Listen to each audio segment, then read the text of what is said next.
Herkese merhaba. Bugün bir oyun incelemesiyle karşınızdayım. Epeydir JRPG ile ilgili bir içerik yayınlamadığımı fark ettim. Plus Deluxe'de geçen aylarda Stranger of Paradise Final Fantasy Origin verildiğini görünce hemen aldım. Açıkçası ben bu oyuna biraz ön yargılıydım. Tanıtımlarını izlediğimde böyle hiç hoşuma gitmemişti. Eski bir Final Fantasy fanı olarak bayağı bir mesafeliydim açıkçası. Ücretsiz verildiğini görünce geçici bir süre ben de bir bakayım artık dedim şu oyuna nasıl olmuş. Oyun için ne diyebiliriz? Oyun için şunu söyleyebiliriz. Soul, Hack and Slash ve JRPG'nin biraz böyle harmanlanmış hali. Yani zaten yapımcılar arasında Koei Tecmo da var. Square Enix ile birlikte ortak yapmışlar. Biliyorsunuz ki Final Fantasy'de Rebirth çıkacak Mart ayına yakın, Şubat ayı sonlarında. O zamana kadar böyle oyalanabileceğiniz bir JRPG olabilir. Çok vakit kaybetmeden isterseniz oyunun biraz incelemesine geçelim.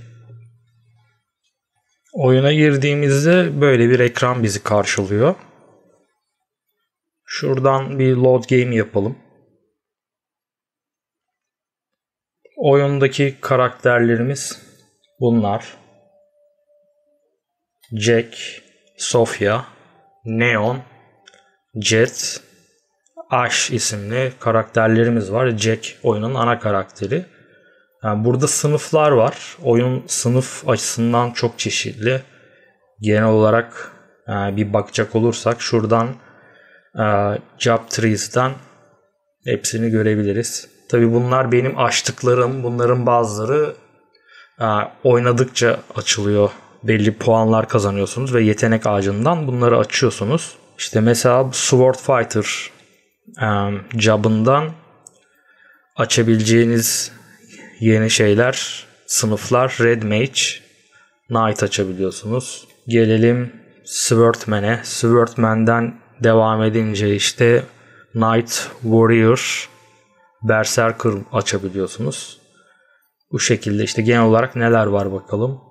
Ronin var, Pugilist var, Marauder var, Mage var, Duelist var, Lancer, Warrior, Knight, Berserker, Monk, Dragon, Samurai, Liberator, Breaker şeklinde gidiyor. Daha açılacak sınıflar var. Battle Settings'ten oyun içinde düşürdüğünüz ekipmanları yapabiliyorsunuz. Karakterinizi ekleyebiliyorsunuz. Diğerleriyle karşılaştırabiliyorsunuz. Oyunda klasik Final Fantasy'deki yetenekler kullanılmış. İşte Magic Attack, Magic Defense, Physical Defense, Physical Attack, Luck, Spirit, Intelligence, Stamina, Agility, Strength diye gidiyor.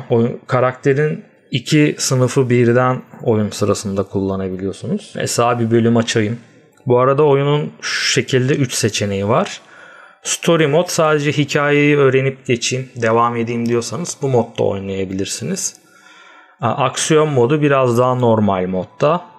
Yani biraz daha zorluktan hoşlanıyorsanız, ki oyun bir süre sonra story modu beni sıktığı için aksiyon seviyesinde devam etmiştim. Bu da biraz daha zorlanmak istiyorsanız en zor modu.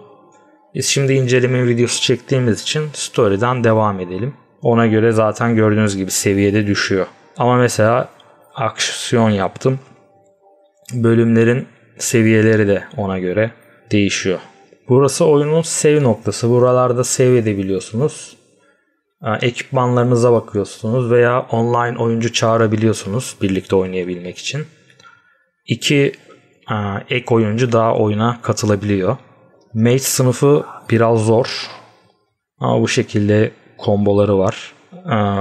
Right 2'ye bazı özellikler ekleyebiliyoruz. Bunlar oyuncuya buff veriyor. Bu guard.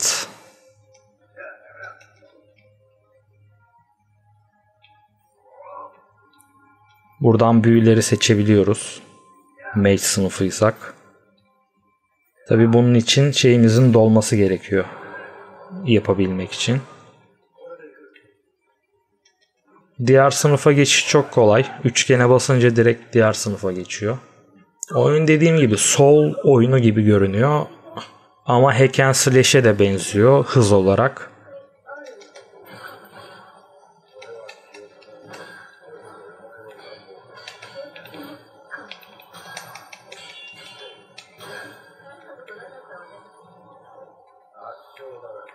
Bu arada rakiplerin bir şeyi var, kalkanı var. Onları kırabildiğiniz anda yuvarlak basarak onları kristalleştirip de öldürebiliyorsunuz. Oyuna başladığınızda size 5 ya da 6 adet potion veriyor. Bunlarla canınızı doldurabiliyorsunuz. Tabi oyun içinde düşürdüklerinizle bu 8-9'a kadar çıkabiliyor.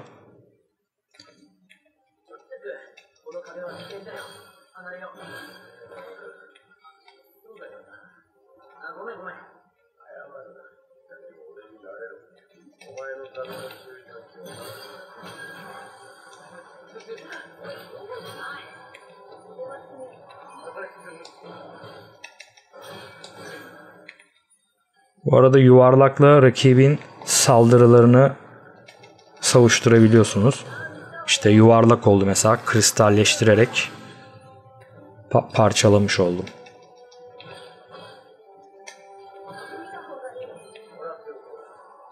İsterseniz oyun sırasında da sınıf değiştirebiliyorsunuz. Battle Settings'e gelip mesela benim en sevdiğim sınıflardan birisi Samuray sınıfı. Şimdi ona geçtik.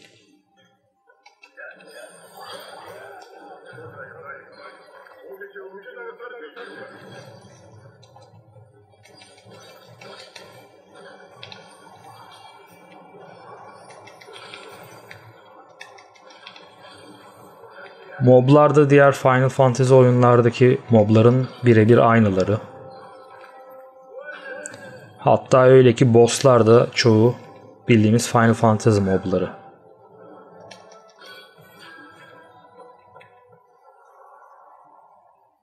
XP kazandıkça oyundaki şeyimiz de artıyor.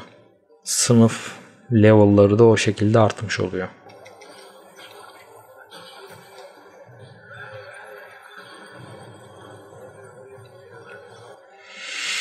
Tabii onu kapatmamız gerekiyor. İlk etapta biraz zor görünüyor.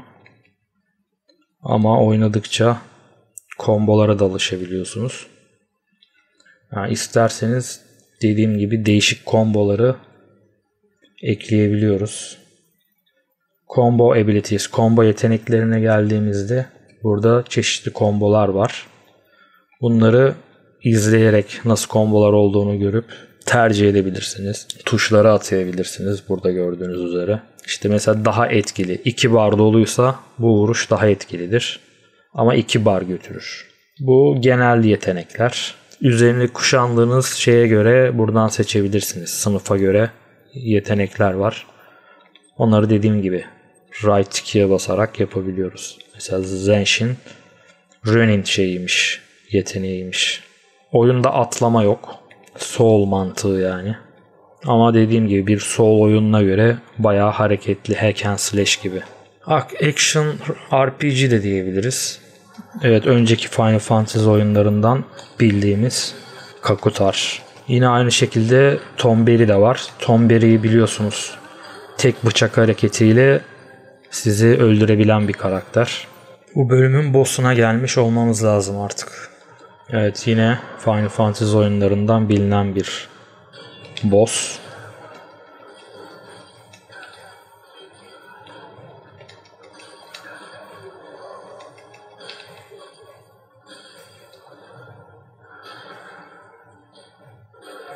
Bu arada benim ekipmanlarım bayağı güçlendirilmiş olduğu için o yüzden şu an bosslarda kolaylık yaşıyorum.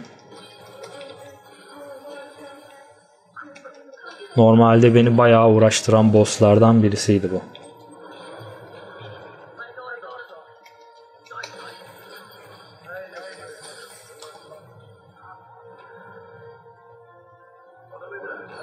Bu arada oyun sinematiklerini ben beğendim. Gayet güzel, keyifli yapılmış.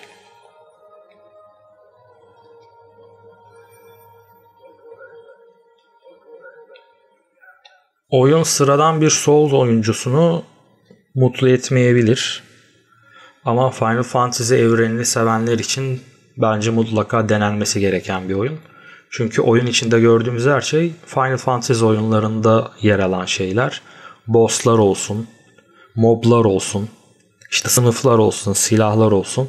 Neredeyse bütün Final Fantasy oyunlarını bir araya toplayıp bu şekilde bir oyuna dönüştürmüşler. Online şeyi olması çok iyi. Oynanabilmesi çok iyi.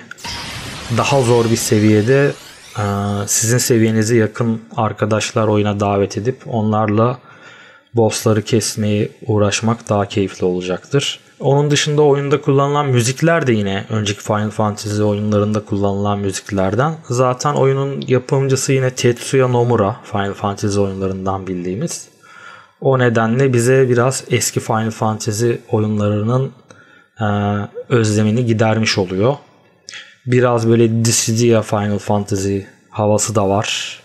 Sadece karakterlerimiz uçamıyor, kaçamıyor, zıplayamıyor.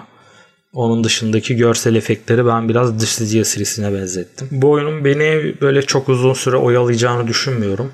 Muhtemelen böyle oyunu bitirdikten sonra sileceğim. Yani bir New York gibi mesela New Game Plus yapacağımı zannetmiyorum. Ama dediğim gibi kütüphanede şu an var, indirilebilir durumda. İsteyen bir şans verebilir. Ben aynı zamanda Twitch kanalında ara sıra oynadığımda böyle insanlar izleyebilsin diye yayın açıyorum. Ona da takip ederseniz siz de denk gelebilirsiniz. Başka bir oyun inceleme videosunda görüşmek üzere. Şimdilik hoşça kalın. Kendinize iyi bakın.